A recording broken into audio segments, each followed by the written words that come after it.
The silver ships arrived on Earth, gleaming in the afternoon sun. 17 alien species calling themselves the Galactic Concord had come to meet humans for the first time. Their technology was far beyond what humans had achieved. Commander Ta watched the ships land with a steady gaze. He had fought in many battles, but nothing had prepared him for meeting beings from other worlds. Still, as Earth's military representative, he showed no fear. The aliens walked out of their ships.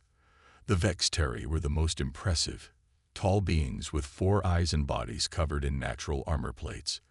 Their leader, Ambassador Dak, towered over Commander Ta. "Welcome to Earth," Commander Ta said with a formal bow. Ambassador Dak looked down at him. "So fragile," he said through a translation device. "No natural armor, no claws, weak muscles." His 4 eyes blinked one after another. "Quite remarkable you've survived this long." Dr. Jai stood nearby, watching everything. As Earth's top expert on alien biology, she noticed how the Vexteri made clicking sounds. They were laughing at humans. She smiled politely but took mental notes of their behavior. The meeting moved to a large conference room, where President Han welcomed the aliens officially. The talk started well, but took an unexpected turn. "We offer Earth protected species status," Ambassador Dak announced. President Han frowned. "Protected? A courtesy we extend to developing species," Ambassador Dak explained with what seemed like pride. "You'll be safe under our guidance until you've matured." Dr. Jai looked across the room and caught Commander Tae's eye. They both understood. These aliens thought humans were weak and primitive. The offer wasn't friendship between equals, but more like how humans might treat endangered animals. After the meeting, Dr. G couldn't sleep. She sat in her lab reviewing the biological data from all 17 alien species. What she found surprised her. Despite their impressive appearances and advanced technology, not one alien species had the same combination of traits humans possessed. Humans could run for hours while most of the aliens needed frequent rest. Humans could survive in deserts, Arctic conditions, and high mountains. Humans could think creatively under pressure in ways the data suggested the aliens couldn't. "They don't understand what they're looking at," Dr. G whispered to herself. The next morning, she met with Commander Ta before the day's meetings began. "They think we're weak because we don't have claws or armor," she explained, showing him her findings. "But they've never seen anything like us before. Humans evolved as persistence hunters. We chased prey until they collapsed from exhaustion." Commander Tai studied the data.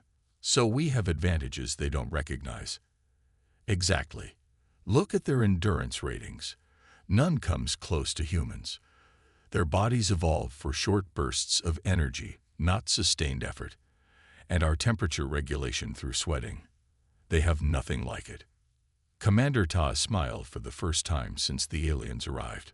"So they think we're pets when we're actually predators." "The deadliest kind," Dr. G agreed. "We don't look threatening, but our ancestors could run down almost any animal on Earth, and our brains evolved to solve problems while under extreme physical stress, something their data suggests they struggle with." Later that day, during technical discussions, Ambassador Dak continued to speak to humans as if they were children. Dr. G noticed Commander Ta watching the aliens with new understanding. When Ambassador Dak questioned why humans lacked proper defenses, Commander Ta simply smiled. "We never needed them," he said calmly. The aliens didn't understand his meaning, but Dr. G did. Humans had evolved not as prey but as apex predators. Their seeming weaknesses hid their greatest strengths: endurance, adaptability, and problem-solving under pressure. That evening, President Han called an emergency meeting with Earth's representatives. "They underestimate us," she said. "For now, we'll accept their protection while preparing for the future." Dr. G nodded. "They think they're meeting a species that needs their help. They don't realize they're meeting the most dangerous predators in the galaxy. And we'll let them keep thinking that," Commander Tai added, "until they learn otherwise." As the meeting ended, they looked out at the alien ships glowing in the darkness. The Galactic Concord had come expecting to find simple creatures to protect. They had no idea they'd just met the galaxy's ultimate survivors. The alarm sounded in Earth's command center 6 months after the aliens first arrived.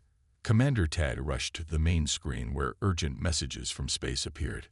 "Something's attacking the research base on Rigel 7, explained the communications officer.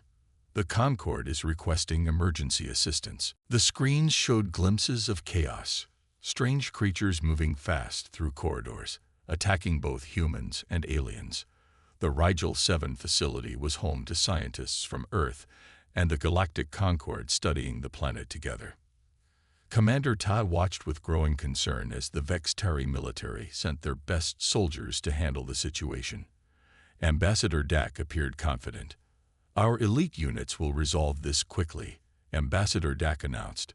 "These predators are merely local wildlife." But hours passed, and the situation grew worse. The death toll among Concord forces climbed steadily. Commander Tai and his team watched the tactical feeds with professional interest. "Their tactics are failing," Commander Tai observed. The alien troops moved in tight formations, using overwhelming firepower, but showing little adaptation when their plans didn't work. Colonel Kim, a veteran of jungle warfare, pointed to the screen. "They're fighting conventionally against an unconventional threat. Those creatures are using the environment against them." Commander Ta nodded. "Like guerrilla fighters." After watching more failed attempts, Commander Ta approached Ambassador Dak. "We could help," a small team of human specialists called. Ambassador Dak made the clicking sound that humans now recognize as laughter. "What could your species possibly contribute? You have no natural armor, no advanced weapons." "We have experience," Commander Tay replied simply. As another Vextari squad fell to the predators, Ambassador Dak's confidence visibly faltered. The creatures hunted in packs, setting ambushes and luring the Concord forces into traps. They showed intelligence and adaptability that the alien military couldn't match. Finally, after losing nearly 100 soldiers, Ambassador Dak reluctantly turned to Commander Ta. "Perhaps your perspective might be useful." Within hours, Captain Su and 11 human Special Forces soldiers were on their way to Rigel 7. They carried basic weapons and light equipment, nothing as advanced as what the aliens used. When they arrived, the situation was dire. The remaining Concord forces were trapped in the central laboratory building, surrounded by the predatory creatures that ruled the forests outside. Captain Su studied the tactical maps and the recorded footage of the creatures. "They're pack hunters with ambush tactics," she observed, "similar to wolves or big cats back on Earth." The Vextari commander looked doubtful. "We've tried everything. Our weapons." "This isn't about weapons," Captain Su interrupted. "It's about thinking like they do." She divided her team into 6 pairs. Each pair had specific tasks and areas to cover. Unlike the aliens who moved in large groups, the humans spread out. "We become hunters too," she explained to her team. "Move silently, use the environment, conserve energy, and think ahead of your prey." For 3 days, the human teams worked methodically. They avoided direct confrontation, instead setting traps using materials from the base. They studied the creatures' movements and predicted where they would go next. On the first day, they captured 3 creatures without firing a shot. On the second day, they cleared the eastern section of the facility by using sound to drive the predators into prepared traps. Captain Su barely slept. She tracked, planned, and adjusted constantly. Her face showed exhaustion, but her eyes remained sharp. The Vextari observers couldn't understand how the humans succeeded where their superior technology had failed. The humans used simple tools but complex thinking. They created distractions, used the creatures' hunting instincts against them, and remained patient even when tired. By the 3rd day, the facility was secure. The human team, dirty and exhausted, gathered at the command center. Their clothes were torn, and they showed cuts and bruises, but all 12 had survived. Ambassador Dak approached Captain Su with genuine confusion. "How?" he asked. Your weapons were inferior. Your bodies are weaker than ours. Captain Sue took a long drink of water before answering. Humans have been both predator and prey throughout our evolution, she said simply. We remember how to hunt. Later, as the human team prepared to return to Earth, Commander Tai received a message from the Concord High Council. They requested a formal meeting to discuss reassessment of human capabilities and potential military cooperation. They're starting to understand, Colonel Kim said. Commander Tai nodded. They saw us as weak because we lack claws and armor. Now they're beginning to see what really makes humans dangerous. And what's that? Asked a young officer. We never stop, Commander Tai replied. And we learn from everything. The large meeting room aboard the Concorde flagship fell silent as Dr. Jai entered. Aliens from all 17 species watched her with new interest after what happened on Rigel 7. The success of Captain Sue's team had forced the Galactic Concorde to reconsider humans entirely. Dr. J carried her simple tablet, feeling small among the towering alien figures. Chief Scientist Bach of the Andromeans, a blue-skinned being with 6 fingers on each hand, called the meeting to order. We have gathered to reassess human biology following recent events, Bach announced. Dr. G will present human physiological data. The room darkened as Dr. G's presentation appeared on the large screen. She showed basic human anatomy first, nothing the aliens hadn't seen before. I want to focus on features you might have missed, she explained, showing the human running. Our bodies seem simple, but they hide remarkable abilities. Chief Scientist Bach leaned forward. We overlooked critical adaptations, he admitted. Humans possess remarkable thermoregulation, allowing sustained activity that would exhaust most species. Yes, Dr. G nodded. We evolved as persistence hunters. Our ancestors chased prey until it collapsed from exhaustion. Murmurs spread through the room. The aliens had assumed humans were weak because they lacked natural weapons. Now, they were learning the truth. Dr. G continued, showing comparative data. We have several unique advantages. First, efficient sweating cools our bodies during extended activity. Most species here either cannot sweat or do so inefficiently. She showed footage of human marathoners. Our bipedal locomotion is optimized for distance. We can track prey for days if necessary. The alien scientists took notes rapidly. Many looked concerned. Finally, Dr. G said, humans show unusual psychological resilience under stress. We can maintain complex thinking even when exhausted, hungry, or injured. Ambassador Dak, who had watched silently until now, stood up. But most concerning is their capacity for violence combined with their empathy. Dr. G turned to face him directly. It's not concerning, she corrected firmly. It's our greatest strength. We can understand our enemies while defeating them. We can fight fiercely, then help rebuild. The room filled with the clicking sounds of alarmed alien conversation. Dr. J had confirmed what the Rigel 7 incident suggested. Humans weren't simple creatures needing protection. They were natural predators with intelligence and technology. Let me demonstrate, Dr. G said, showing new footage. This is Captain Sue during the Rigel 7 mission. The video showed Captain Sue tracking one of the predatory creatures, moving silently through shadows. She anticipated where it would go, setting a simple trap and waiting patiently for hours. Notice how she thinks like her prey, Dr. Jai explained. This ability to put ourselves in another's position makes us effective hunters, but also gives us empathy. Chief Scientist Bach gestured to a chart. These endurance metrics are remarkable. Humans can maintain moderate activity longer than any Concorde species. We're not the strongest or fastest, Dr. Jai explained, but we simply don't stop. Early humans could pursue animals that were much faster. We would follow them until they overheated and collapsed. The implications were clear. Humans might lack the natural weapons or armor of other species, but their combination of endurance, adaptability, and predatory thinking made them potentially the most dangerous species in the Concorde. When the meeting ended, many alien scientists approached Dr. G with questions. They had studied humans for months but had missed their most important traits. Later that evening, Ambassador Dak found Commander Tai alone on the observation deck.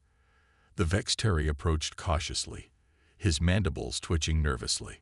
"Commander," he said, "I wish to speak privately." Commander Tai nodded. "Of course, Ambassador." Ambassador Dak seemed uncomfortable. "Your species," he said, mandibles moving uneasily, "is far more dangerous than we initially assessed." Commander Ta smiled slightly. "We've been trying to tell you that since day one." "You understand what this means," Ambassador Dak continued. "The Concord must reevaluate Earth's status. You cannot be classified as a protected species." "And what will we be classified as now?" Commander Tai asked calmly. The alien hesitated before answering. "Potential allies, or potential threats.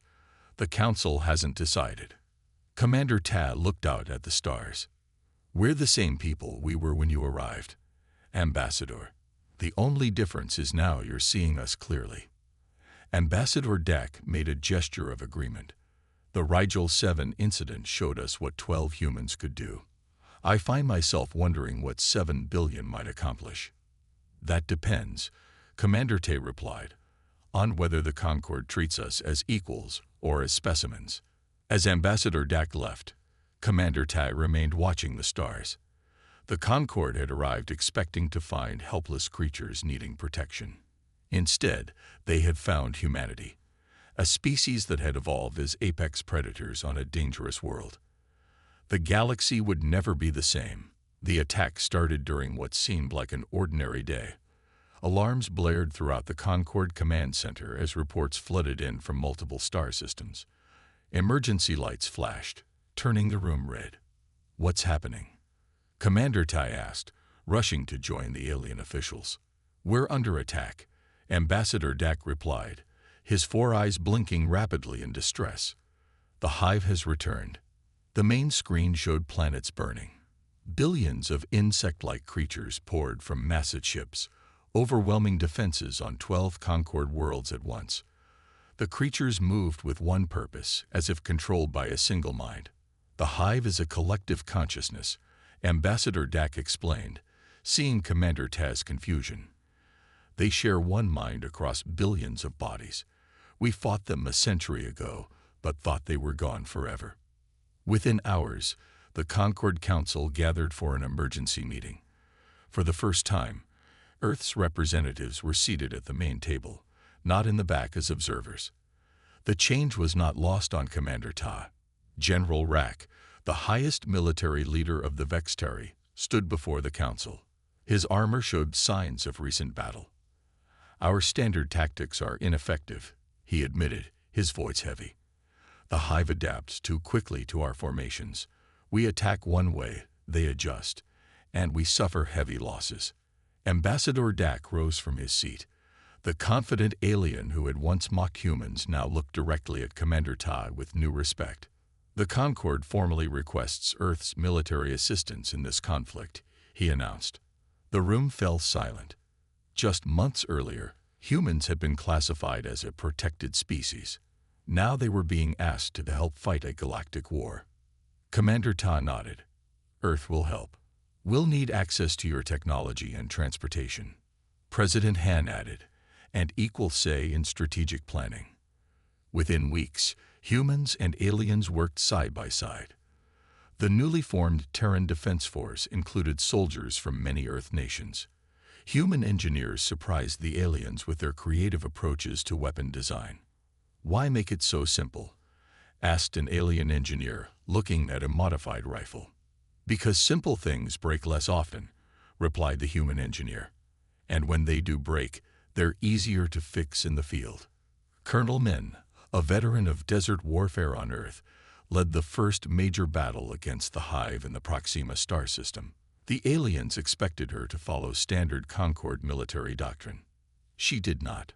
"We'll divide into small units," she told her mixed human-alien force. "No large formations. No predictable patterns." The alien officers objected. The Concorde has developed optimal battle formations over centuries, which is exactly what the Hive expects, Colonel Min replied calmly. We'll do what they don't expect. When the battle began, Colonel Min's forces scattered across the battlefield in seemingly random patterns. They struck quickly at Hive weak points, then disappeared before counterattacks came. When the Hive adapted to one tactic, the humans simply switched to another.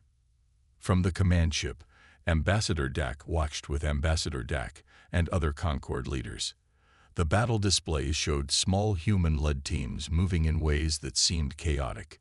They're using chaos as a weapon, observed Ambassador Dak, his mandibles clicking in confusion. Not chaos, corrected President Hand, who stood nearby. Adaptability. Humans thrive on changing circumstances, while your species seek patterns. The battle for Proxima lasted 3 days. When it ended, the Hive forces had been driven back for the first time since the war began. Colonel Min's force suffered losses, but far fewer than previous Concorde engagements. In the victory celebration that followed, General Rack approached Colonel Min. Your tactics violated every principle of our military doctrine, he said. Colonel Min nodded. Yes, yet they worked, General Rack continued. The Hive could not predict your movements because they made no logical sense. To you, perhaps, Colonel Min replied. Humans have fought wars against other humans for thousands of years. We learned that sometimes the most logical move is the one your enemy expects, which makes it the worst move possible. General Rack considered this. You think like predators. We are predators, Colonel Min said simply. We just learned to direct that nature.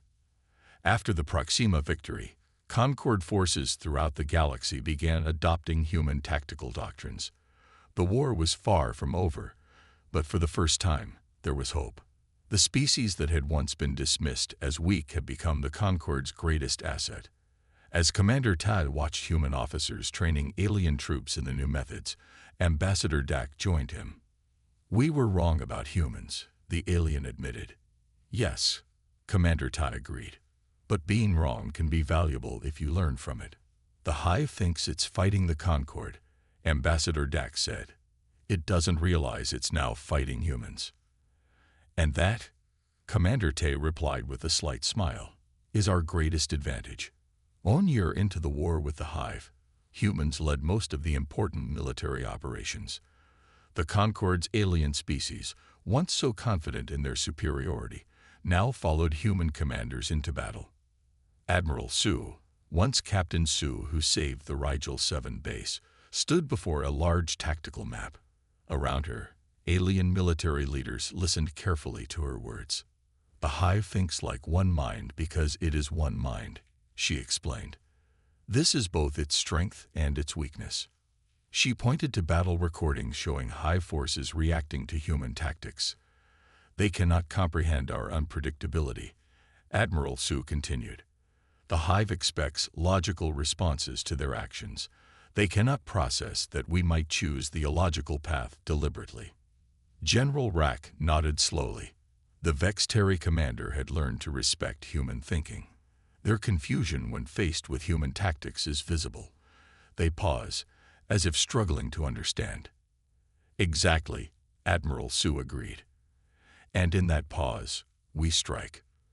The war had reached a turning point at the Battle of Antares. The main Hive force had taken position in an area with dangerous radiation. They believed this would protect them, as no Concorde species could function there for more than a few minutes. They didn't count on humans. Terran forces, wearing simple radiation suits, had moved through the radiation zone while the Hive waited safely. The radiation slowed the humans but didn't stop them. By the time the Hive realized the danger, it was too late. Our bodies, once mocked as primitive, are actually extremely adaptable, Dr. Jai explained to the Concorde Science Council later. Humans can survive in deserts, Arctic regions, high mountains, and even radiation zones for limited periods. As the war continued, scientists discovered something even more important. The Hive must have a central mind somewhere, a primary consciousness controlling all its forces.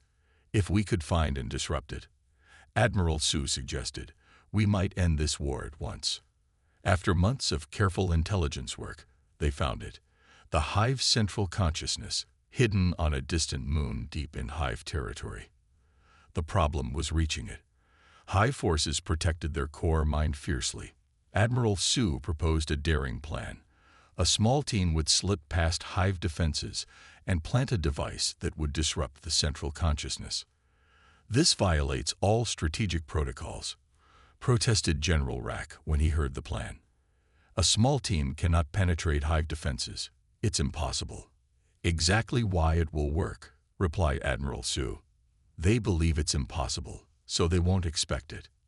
Commander Jun volunteered to lead the mission. He chose 5 other humans with special skills: a tech expert, a sniper, a demolition specialist, a medic, and a scout. The mission was brutal. For 3 days, the team moved through Hive territory, hiding, fighting when necessary, and enduring conditions that would kill most beings. They barely slept. They ate little. They pushed human endurance to its limits. When they finally reached the central consciousness, a massive, pulsing organic structure, they were exhausted but determined. "Plant the device," Commander Jun ordered. "We finish this now." The tech expert set the consciousness-disrupting device against the pulsing mass. When it activated, energy waves spread outward. Throughout the galaxy, Hive forces suddenly stopped moving in unison. The drones became confused, uncoordinated. Without central guidance, they fell into chaos. The war ended within days. The Hive forces, cut off from their controlling mind, were easily defeated or captured. 3 months later, the Galactic Concord held a special ceremony. Representatives from all 17 alien species gathered in the Great Council Chamber. Humans sat among them as equals. Ambassador Dak, who had once dismissed humans as primitives needing protection, stood before the assembly. "We once mocked humans for their perceived weaknesses," he announced, his voice carrying through the chamber. "We failed to recognize that their evolutionary path as predators, combined with their capacity for cooperation and empathy, created the perfect guardians our galaxy needed." Ambassador Dak turned to Commander Tai, who represented Earth at the ceremony. The alien presented a gleaming medallion, the Stellar Guardian Medal, the highest honor in the Concord. "Humanity has earned not just our respect, but our gratitude," Ambassador Dak said. Commander Tai accepted the medal solemnly. "Humans have always known our nature. We are predators who chose to be protectors. The difference is crucial." The assembly erupted in applause. Dr. G, seated beside President Han, leaned closer to her. "They finally understand us," she whispered. President Han smiled slightly. "Not entirely," she replied. "And perhaps that's for the best." As the celebration continued, humans and aliens mingled together. The species that had arrived expecting to find simple creatures needing protection had discovered something else entirely: natural hunters whose predatory instincts, combined with intelligence and empathy, made them the defenders the galaxy had always needed. The humans said little about it. True predators rarely announce themselves. They simply act when the time comes. Retriclaude can make mistakes. Please double-check responses.